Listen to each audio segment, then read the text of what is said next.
The Naira slipped further against the greenback to 425 Naira at the investor and exporter FX window, and I have Uzor Anakebe, an FX trader at Access Bank. He joins me now to discuss what's at play here. Thank you so much for your time today, Uzor, and let's get into what we're seeing play out in that at the investor and exporters window. Okay, thank you for having me. Good afternoon.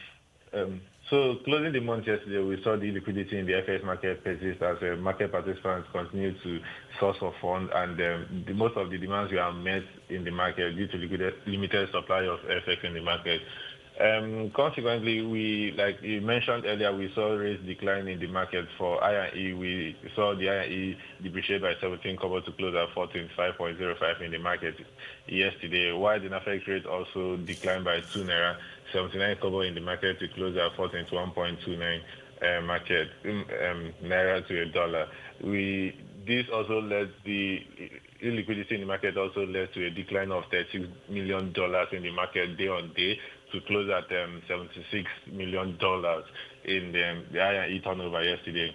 And we expect this market to trade at these levels in the new month as we anticipate CBN to release the result of the retail SMIS auction that was conducted last week.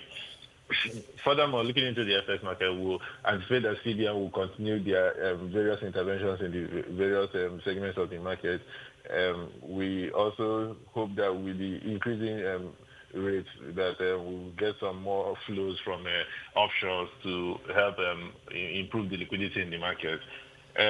Looking at the money market space also, we noticed that the NTB sales worsened the system liquidity in the Naira market and forcing the market to go further into repo of about 850 billion Naira. Despite this, OPR and overnight rates still declined by 17 basis points to close at 13.83 and 14. All right, but Uzor, let's get back to the Naira, and I'd like to get what your outlook is going into the rest of the year, as we start the second half of the year.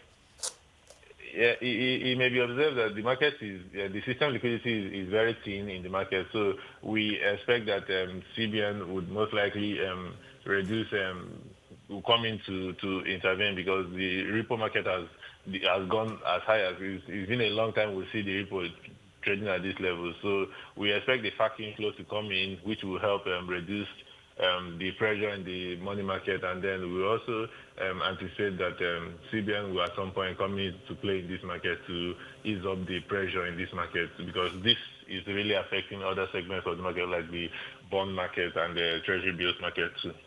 All right, but I would like to get your take on what we're seeing play out in terms of the FX reserves and the activity during. As we know, even though the prices of crude, which is our major source of revenue, is improving in the international market, Nigeria has not been able to gain from this. So we may not see much activities in our foreign reserve in terms of improvement in the foreign reserve. However, the governor has been able to maintain this reserve at a stable rate. And as you know, the country, DMO, is not likely to issue any bond in the near term, so we may not see much accretion to the foreign reserve, but the governor and the central bank has been very effective in trying to manage the flows in the reserve space. So we've seen it trading around the 38 billion levels for a very long time, and we see that to continue as we go into the election year next year. All right, but looking at the fixed income market, I'd like to get for you what the sentiment has been like this week and how investors are positioning going into next. In the fixed income market, we saw the NTB. We had the NTB auction last Wednesday, and the total offer was 174 billion, while it was oversubscribed by $328 billion. However, the allotment increased to 197 billion. We've seen mixed sentiment in the T-bills market in the short and mid end of the curve, and these we are trading around the sub 6% levels. Next week we have OMO maturity coming, $20 billion Naira OMO maturity next week, and for the bond market, we also noticed that the market has been trading on a calm note as the illiquidity in the market has affected this market too. However, we saw bits of activities in the 2026 and 2042. The 2026 exchange at 10.18%, while the 42 exchange at 13.05%. And we saw pockets of activities along the belly of the curve. However, yields remain stable over the week, and we expect these levels to continue next week as the market remains illiquid.